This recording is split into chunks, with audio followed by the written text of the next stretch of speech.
اس کام کے کچھ لوازم ہیں، کچھ شرائط ہیں، اس کی کچھ تدریج ہے جو ہمیں سنت سے ملتی ہے، قرآن سے ملتی ہے، حدیث سے ملتی ہے۔ تو میں اس کام کے ضمن میں اس کی وہ تدریجی مراحل اور اس کے لوازم اور اس کی شرائط بیان کرنا چاہتا ہوں۔ سب سے پہلی شرط اول، وہ فارسی کا شعر مجھے یاد آیا کہ در رہے منزل لیلا کے خطر ہاش بسے، شرط اول قدمی نس کے مجنو باشی۔ پہلی شرط یہ کہ مجنو بنو۔ تو یہاں کا پہلی شرط کیا ہے؟ پہلے صاحب ایمان بنو، ایمان تمہارے دلوں میں ہو۔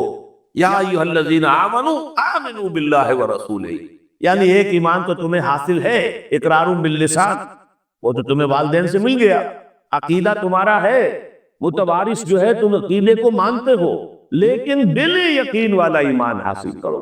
اصل میں اس کے بعد گاڑی چلتی ہے، اس کے بعد جو ہے نتائج نکلتے چلے جائیں گے، لیکن اگر وہاں ایمان کی کمزوری ہے تو اوپر سے کوششیں کریں گے، نتیجہ نہیں نکلے گا، آگے ہم بڑھ نہیں سکیں گے، ہمارے جو جد و جہد ہے وہ کامیابی سے ہمکنار نہیں ہوگی۔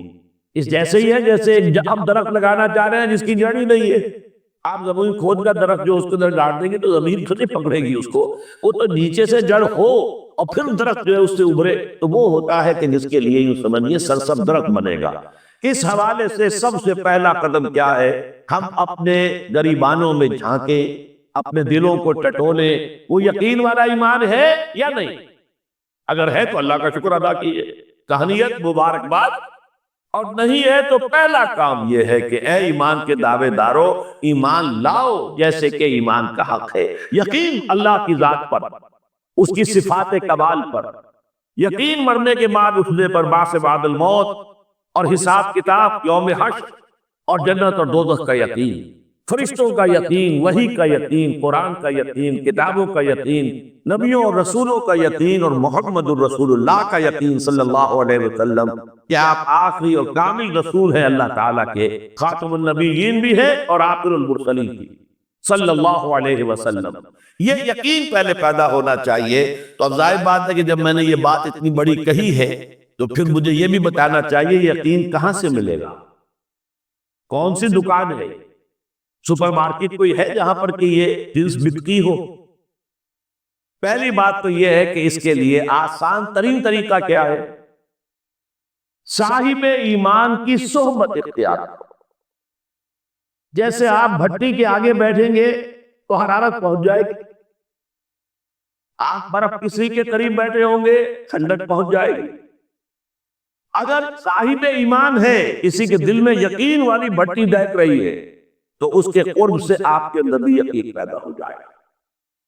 دوسرا طریقہ یہ ہے کہ شریعت کے احکام پر عمل کیے جاؤ، اس عمل سے بھی یقین پیدا ہوتا ہے۔ یہ دو طرفہ معاملہ ہے، یقین سے عمل پیدا ہوتا ہے اور عمل سے یقین پیدا ہوتا ہے۔ جیسے آپ کہتے ہیں وشس سرکل، وہ بری شے ہوتی ہے کہ ایک چیز ہے بڑھ گئی تو پھر اس کے اور خرابی بڑھ گئی، اس سے پھر وہ پہلی خرابی اور بڑھ گئی، پھر وہ اس سے اور خرابی بڑھتی چلی گئی۔ جیسے پیچ آپ پھیرتے ہیں ہر چکر کے ساتھ وہ پیچ آگے بڑھتا جاتا ہے، اسی طریقے سے بھلائی کا بھی ایک سرکل ہے۔ ایک نیکی آپ کریں گے آپ پہ ایمان پیدا ہوگا، اب آپ زیادہ نیکی کریں گے تو اب اور زیادہ ایمان پیدا ہوگا، تو یہ دو طرفہ سرکل ہے۔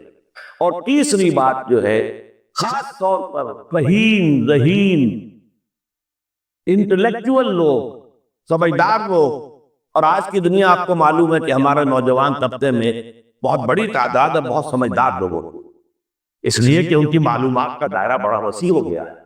جدید دنیا میں جو علوم ہے ان کا ایکسپلوژن ہے، دھماکہ ہو گیا، اتنے علوم پھیل گئے، اور اس کے اثرات ہے۔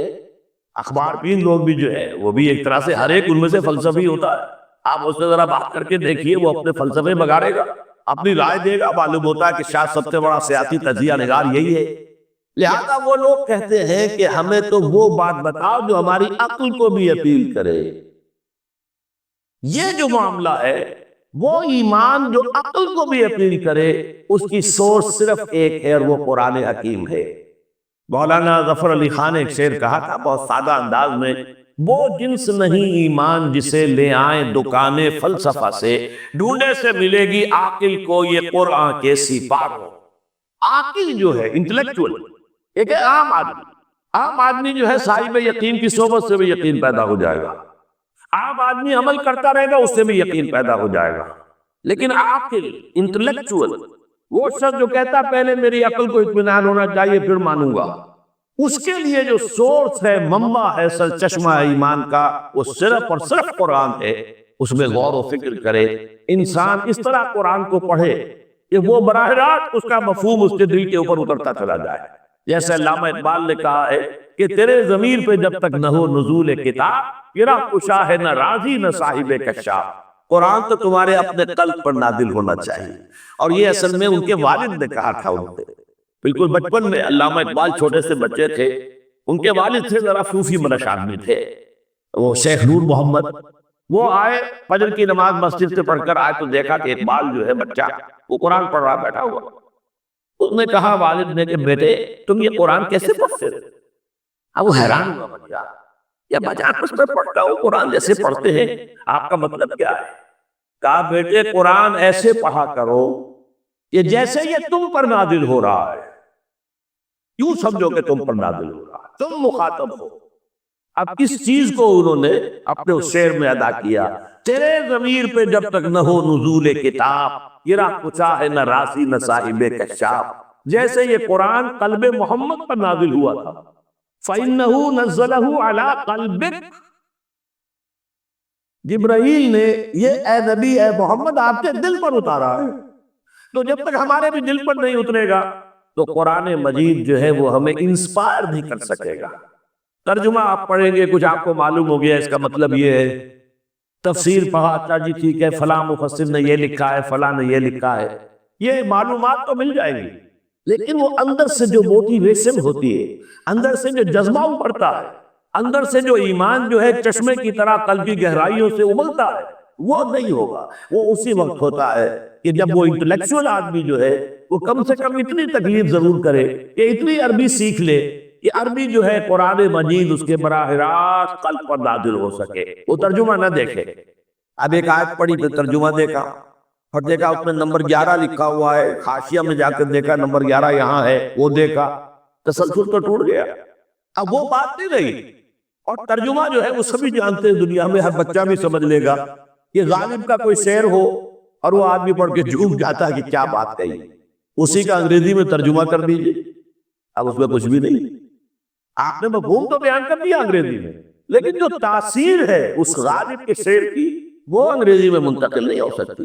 تو قرآن مجید کا کچھ نہ کچھ مفہوم تو ترجمے سے معلوم ہو جائے گا، قرآن کی تاثیر ترجمے سے نہیں حاصل ہو سکتی، تفسیر سے نہیں حاصل ہو سکتی۔ اس لیے دو سب سے بڑی تفسیروں کا ذکر علامہ اقبال نے کیا ہے کہ گرا کشا ہے نہ راضی، نہ امام راضی کی تفسیر کبیر سے تمہیں فائدہ ہوگا اور نہ امام زمخشری کی کشاف سے ہوگا، جب تک کہ تمہارے اپنے دل پر قرآن نہ اترے۔ اور اس کے لیے لازم ہے کم سے کم یہ کہ اتنی عربی انسان سیکھ لے کہ بیریئر نہ ہو ٹرانسلیشن کا، کوئی پردہ ہائی نہ ہو درمیان میں، تسلسل نہ ٹوٹے، آپ براہ راست پڑھ رہے ہیں اور براہ راست اس کا مفہوم آپ کے قلب پر نازل ہو رہا ہے۔ تو پہلا سٹیپ جو میں نے ان 3 آیتوں پر اضافی آیت سورہ نساء کی آپ کے سامنے رکھی، ہم میں سے ہر شخص کا پہلا کام یہ ہے کہ وہ یقین والا ایمان حاصل کرے۔ عام آدمی کے لیے صاحب یقین کی صحبت بھی مفید، عام آدمی کے لیے عمل سے بھی یقین پیدا ہوتا ہے، لیکن انٹلیکچوئل کے لیے، ذہین کے لیے، فہیم انسان کے لیے، انٹیلیجنسیا جسے آپ کہتے ہیں، اس کے لیے لازم ہے کہ وہ قرآن مجید کی گہرائیوں میں غوطہ زنی کرے، اور قرآن اس کے اپنے قلب کے اوپر نازل ہو تو کہیں جا کر وہ قرآن کو سمجھے گا۔ چنانچہ علامہ اقبال کا ایک اور شعر میرے ذہن میں آیا ہے، وہ میں آپ کو سنا دوں۔ ہم یہ سمجھتے ہیں کہ عرب تو ان کی اپنی زبان ہے، لہٰذا وہ تو قرآن مجید کو سمجھتے ہی ہوں گے، لیکن بسا اوقات ایسا بھی ہوتا ہے اگر دل پر حجاب آئے ہوئے ہوں تو قرآن مجید کے سمجھنے سے بھی کچھ حاصل نہیں ہو، دل پر حجاب ہے۔ یہی وجہ ہے تو عرب ہو یا عجم ہو، تیرا دل نہ دے گواہی، لغت غریب، یہ قرآن مجید جو ہے تو عجم ہو یا عرب ہو، یہ قرآن مجید تیرے لیے لغت غریب رہے گا جب تک کہ تیرا دل گواہی نہیں دیتا۔ تو ایک تو طلب ہدایت ہو انسان کے اندر، اور دوسرے یہ کہ قرآن مجید کو براہ راست نازل ہونے کا موقع ملے قلب کے اوپر، تو ایمان یقین والا حاصل ہو۔